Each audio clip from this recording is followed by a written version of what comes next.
ለሁላችሁም ተመልካቾቼ በሙሉ እንዴት ናችሁ?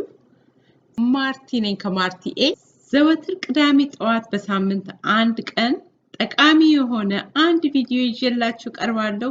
በነገው ዕለት ቅዳሜ እንደዚህ የሚያምርና የሚጣፍጥ የሥጋና የድንች ወጥ አሰራር ይዤላችሁ ቀርባለሁ። ሁላችሁም እንድታዩት ጋብዛችኋለሁ። ነገ በ10 ሰዓት ከጠዋቱ በፓሲፊክ ታይም እንገናኝ።